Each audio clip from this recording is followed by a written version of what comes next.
To understand how we lost ownership, we must first define it. Ownership is the act, state, or right of possessing something, but in a digital space, we never actually own anything. You see, in the eyes of the law, when you purchase a physical object, like a book, desk, or CD, you are protected by a legal concept called the first sale doctrine. This doctrine grants you 4 fundamental rights: the right to resell, the right to lend, the right to destroy, and the right to preservation.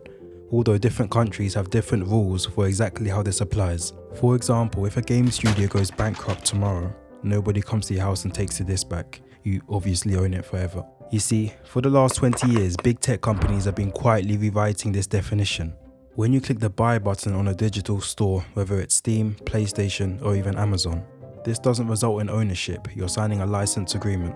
There's no right to resell, there's no right to lend, and there's definitely no right to preservation. This is the landlord clause. Just like a landlord can evict you, a digital platform can revoke access to your entire library instantly. They use the word buy because it implies safety, it implies permanence, it implies ownership. But if the button honestly described the transaction, it would say something along the lines of long-term rental.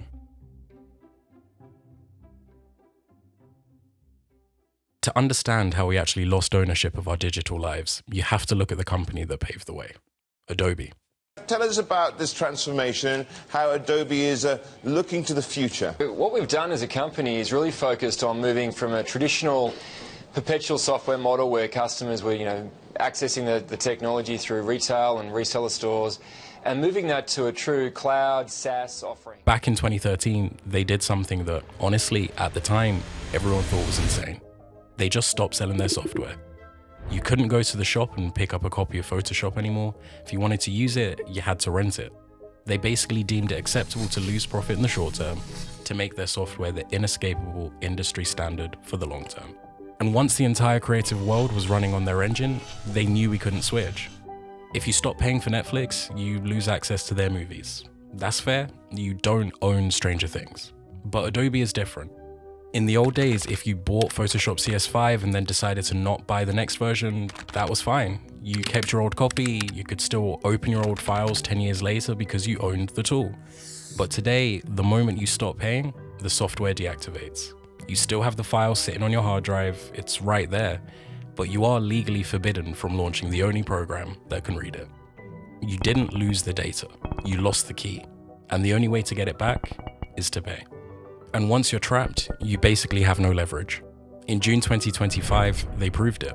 They rebranded the whole suite to Creative Cloud Pro, hiked the price by 16%, and forced everyone to pay for these new generative AI tools that the majority of creatives didn't actually ask for. They taught the industry a very dangerous lesson.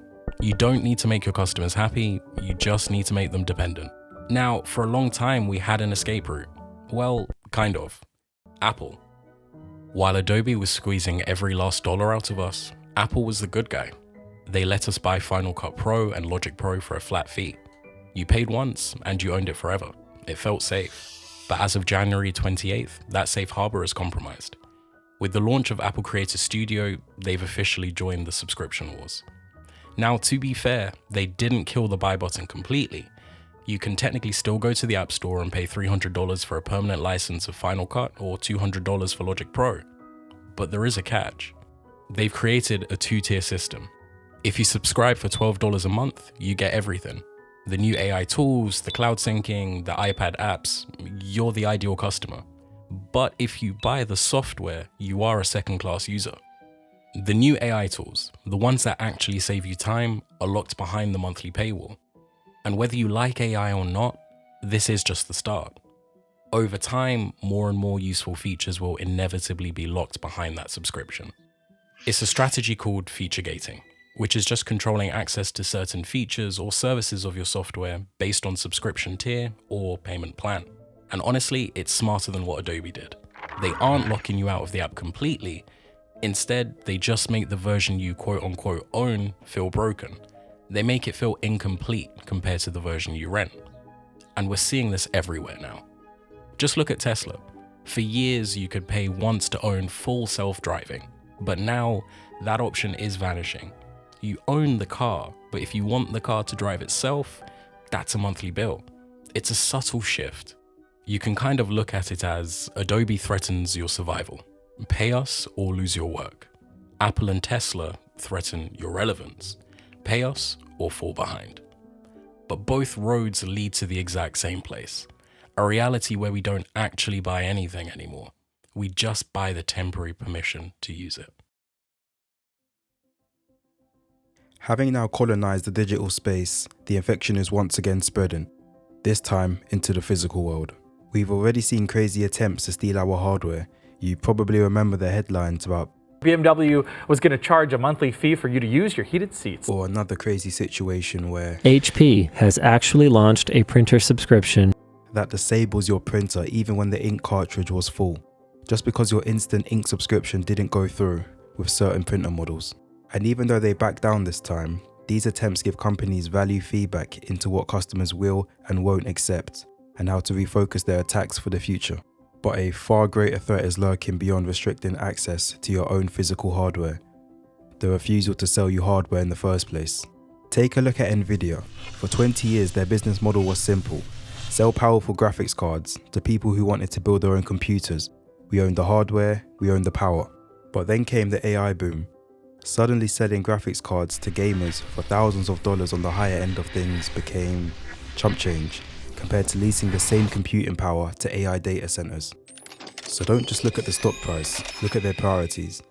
See the flat line at the bottom? That's us, that's the gaming market. See that vertical line shooting all the way up? That's AI. We aren't the main customer anymore, we're basically a rounding error. And now that they don't need to sell us the hardware, they are offering us the solution. GeForce Now Cloud Gaming. They are pushing us into a future where you don't buy the graphics card, you stream it. You pay $20 a month to access a computer you will never touch, located in a server farm you will never see. This is the final stage of the trap. BMW tried to put the hardware behind the paywall. Nvidia won't even let you own it. It's only getting worse. They are moving us towards a world where the personal computer doesn't exist. There is just a screen, an internet connection, and a monthly bill for the privilege of access.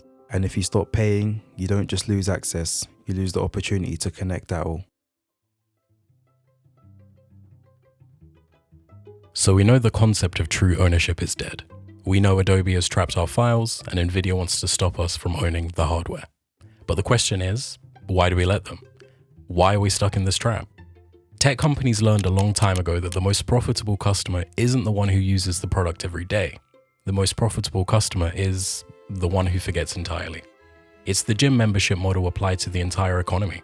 They know that if they charge you $1,200 for a piece of software up front, you will think about that purchase for weeks. You'll research it, you'll debate it, but if they charge you just $20 a month, you don't think, you just click. It's a lot harder to justify a $1,200 purchase than a $20 per month purchase.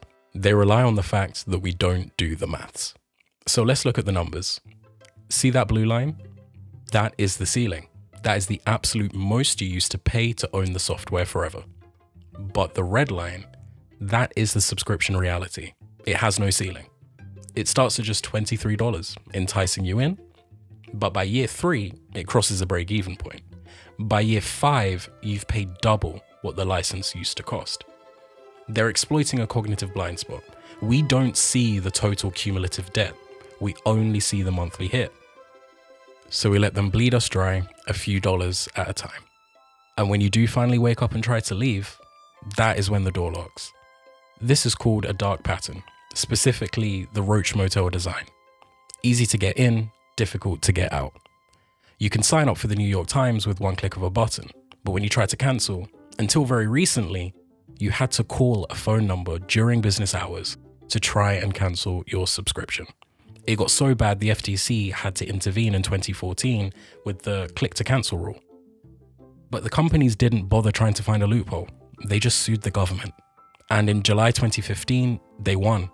A court killed the rule entirely. They didn't just sneak past the law, they made sure it didn't exist.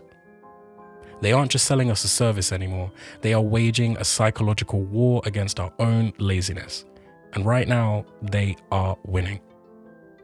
It's easy to paint this whole system as a scam, but that ignores the very real problem it solved. We didn't walk into this blind. Whether it was movies, music or software, you paid per unit. If you wanted a serious collection, you had to spend serious capital up front. You either bought the disc or you went without it. The subscription model fixed the friction. Suddenly, for a small monthly fee, you unlocked a catalogue that would have cost you thousands to buy individually. But here's the trade. The old price tag was high, but it bought you security. You purchased the physical media or the permanent license, it was yours. No one could remove it from your shelf or lock you out of the program. Eventually the spending stopped. But with a subscription, the moment you stop paying, you have nothing.